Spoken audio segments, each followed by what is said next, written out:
Benjamin Franklin कहते थे, जो चीजें हर्ट करती है वही हमें इंस्ट्रक्ट करती है। इसीलिए आज मैं बात करने वाला हूँ ऑब्स्टिकल्स के बारे में कि कैसे डेमोस्थेनिस ने अपनी बोलने की हकलाहट को दूर करी और एथेंस के ग्रेट पब्लिक स्पीकर बने, और थॉमस एडिसन ने क्या किया जब उसके पूरे जीवन की मेहनत से बनाई फैक्ट्री जलकर राख हो गई, और नासा अपने एस्ट्रोनॉट्स को स्पेस में भेजने से पहले वो कौन सी एक चीज सिखाती है जो आपको भी अपनी डे टू डे लाइफ में बहुत हेल्पफुल हो सकती है। आज ये सारे क्वेश्चंस के आंसर मैं रायन हॉलिडे की best selling book the obstacle is the way में से बताने वाला हूँ कि कैसे दुनिया की ग्रेट पर्सनालिटीज ने अपने रास्ते में आए ऑब्स्टेकल्स को एडवांटेज में कन्वर्ट कर दिया। 1966 में अमेरिका के एक फेमस बॉक्सर रूबिन कार्टर पर ट्रिपल मर्डर का गलत आरोप लगा के उसे जेल में डाल दिया गया, जो उसने किए ही नहीं थे। तब रूबिन कार्टर ने दूसरे लोगों की तरह रो के हार मानने की बजाय मेंटल टफनेस रखी और अपने आप को जेल से छुड़वाने के लिए जेल में ही लॉ, हिस्ट्री और फिलोसॉफी पर बुक्स रीड करना स्टार्ट कर दिया। और ऑलमोस्ट 20 साल के बाद उन पर लगे आरोप को गलत साबित करके उन्होंने अपने आप को जेल से छुड़वा ही लिया। और जेल से बाहर आने के बाद रूबिन कार्टर ने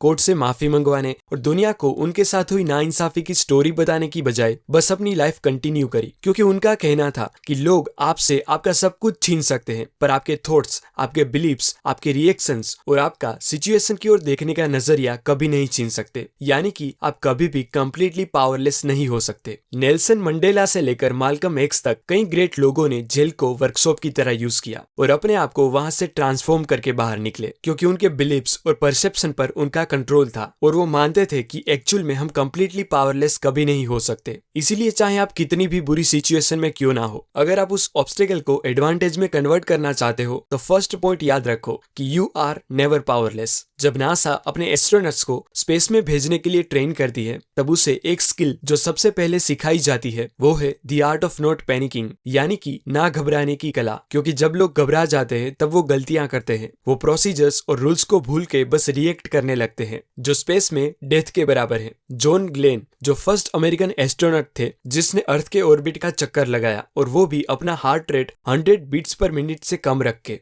वो ये काम इसीलिए कर पाए क्योंकि वो घबराए नहीं और अपने इमोशन पे कंट्रोल रखा। आपके इमोशन आपको प्रॉब्लम्स को क्लियरली देखने ही नहीं देते, इसीलिए ही तो आपके पास खुद के प्रॉब्लम्स के सॉल्यूशन से ज्यादा दूसरों के प्रॉब्लम्स के सॉल्यूशन होते हैं कि उसे ये करना चाहिए और उसे वो करना चाहिए, क्योंकि दूसरों के प्रॉब्लम्स में आप इमोशनल नहीं होते, जिससे आप प्रॉब्लम्स को क्लियरली देख सकते हो और उस प्रॉब्लम का बेस्ट सॉल्यूशन भी ला सकते हो। आपके खुद के प्रॉब्लम को क्लियरली देख के उसे सोल्व करने के लिए ऐसे सोचो कि अगर यही प्रॉब्लम किसी दूसरे पर्सन को होता तो उस पर्सन को आप क्या एडवाइस देते, और फिर वही एडवाइस खुद फॉलो करो। इसका एक एग्जांपल है, जब 67 ईयर की एज पर थॉमस एडिसन के पूरे जीवन की मेहनत से बनाई फैक्ट्री में आग लगी, तब वो तुरंत ही अपनी फैक्ट्री पर पहुंचे और यहाँ वहां दौड़ने और घबराने की बजाय उनके पास खड़े लोगों को कहा कि जाओ अपने बीवी बच्चों को भी बुला के लाओ। उन्होंने अपने जीवन में ऐसा फायर शो कभी नहीं देखा होगा। थॉमस एडिसन पागल नहीं थे, पर वो जानते थे कि अब पैनिक होने से कुछ नहीं होने वाला, क्योंकि जो नुकसान होना था वो तो हो ही गया है, अब रोने से कुछ नहीं हो सकता। इसीलिए उस वक्त उनके कंट्रोल में जो था वो किया, और दूसरे दिन फौरन ही उन्होंने उस फैक्ट्री को रिकवर करने का काम स्टार्ट कर दिया, और उस इंसिडेंट के अगले साल ही अपनी उस कंपनी से $10 मिलियन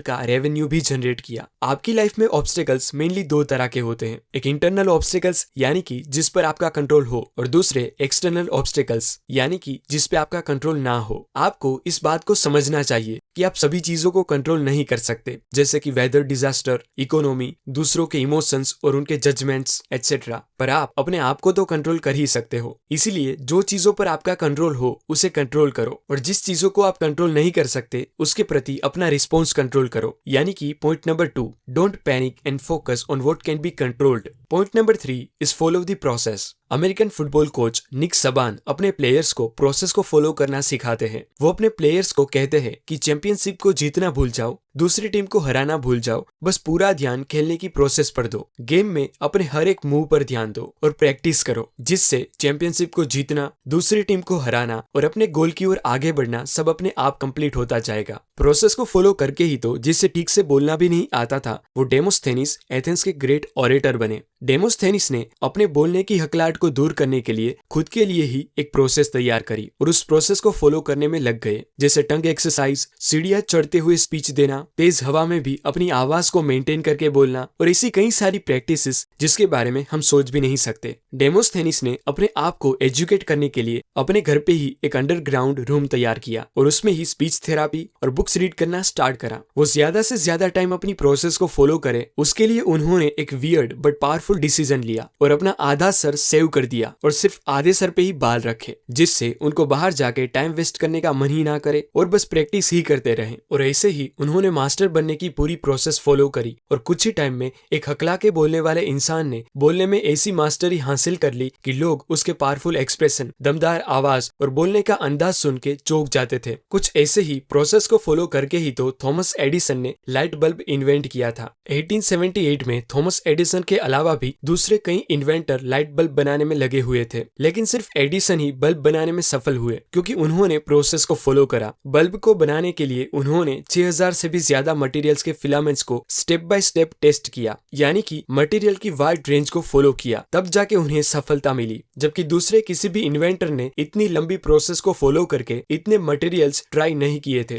कहने का मतलब यही है कि अपने काम के लॉन्ग पाथ को भूल जाओ और बस प्रोसेस को फॉलो करो जो आपको उस पाथ पर आगे बढ़ने में हेल्प करे, क्योंकि कोई भी इश्यू किसी ना किसी प्रोसेस को फॉलो करने से सोल्व हो ही सकता है। Point number 4 is be prepared for the worst. दुनिया आपको गिरा सकती है, आपका दिल तोड़ सकती है, पर अगर आप उसके लिए पहले से ही प्रिपेयर्ड होगे तो वो आपको उतना हर्ट नहीं करेगा। इसके लिए वर्ल्ड के कुछ ही % लोग एक टेक्निक यूज करते हैं जिसे decision making research psychologist Gary Klein ने डिजाइन किया है, जिसका नाम है प्री मोर्टेम। इस वर्ड को तो आप जानते ही हो पर कभी रियल में यूज नहीं किया होगा। थोड़ा डिटेल में एक्सप्लेन करूँ तो जैसे किसी की डेथ हो जाने पर उसका पोस्टमार्टम किया जाता है कि एक्चुअल में किस रीजन की वजह से उसकी मौत हुई, ठीक उसी कॉन्सेप्ट को हमें उल्टा कर देना है। जब भी आपको इंपॉर्टेंट डिसीजन लो तब उसका प्रीमोर्टम कर लो, यानी कि डिफाइन कर लो कि किस रीजन की वजह से आपका वो प्रोजेक्ट या डिसीजन फेल भी हो सकता है। जो पर्सन बेस्ट आउटकम के लिए रेडी और वर्स्ट सिचुएशन के लिए प्रिपेयर्ड हो उसे फेलियर इमोशनली डिस्ट्रैक्ट नहीं कर सकता और वो पर्सन बेटर डिसीजन लेके इजीली उसका सॉल्यूशन फाइंड कर सकता है। अब मैंने इस बुक में से सीखी सभी बातों को समराइज करके बताऊं तो फर्स्ट, आपके बिलीव्स और आपका चीजों की ओर देखने का नजरिया आपसे कोई नहीं छीन सकता, यानी कि आप कंप्लीटली पावरलेस कभी नहीं हो सकते। सेकंड, बुरे टाइम में घबराने की बजाय थोड़ा सोचो कि आपके कंट्रोल में क्या है और जिस चीजों पे आपका कंट्रोल हो उसे कंट्रोल करो और जिस भी चीजों पे आपका कंट्रोल ना हो उसको लेकर अपना रिस्पॉन्स कंट्रोल करो। थर्ड है, कोई भी मुश्किल काम को सक्सेसफुली कंप्लीट करने के लिए उसकी प्रोसेस को फॉलो करो, जैसे डेमोस्थेनिस और थॉमस एडिसन ने किया। एंड लास्ट, फोर्थ पॉइंट है, अपने कोई भी इंपॉर्टेंट डिसीजन का प्रीमोर्टम करके खराब से खराब सिचुएशन के लिए तैयार रहो जो आगे जाके आपकी स्ट्रेंथ बनेगा। ये सारी टेक्निक्स मैंने रायन हॉलिडे की best selling book the obstacle is the way में से सीखी है, जो एडवर्सिटी को एडवांटेज में कन्वर्ट करने की अनसाइंड बातें सिखाती है। ये बुक में और भी कई अनसाइंड स्टोरीज और इंसिडेंट्स लिखे हैं जो हमें बताते हैं कि कैसे वर्ल्ड की ग्रेट पर्सनालिटीज ने अपने रास्ते में आए ऑब्स्टेकल्स को एडवांटेज में कन्वर्ट करा और कैसे आप भी उस टेक्निक को अपनी डेली लाइफ में यूज कर सकते हो। मुझे ये बुक काफी अच्छी लगी है। अगर आप भी इस बुक को रीड करना चाहते हो तो इसकी लिंक मैंने डिस्क्रिप्शन में दे दी है। धन्यवाद।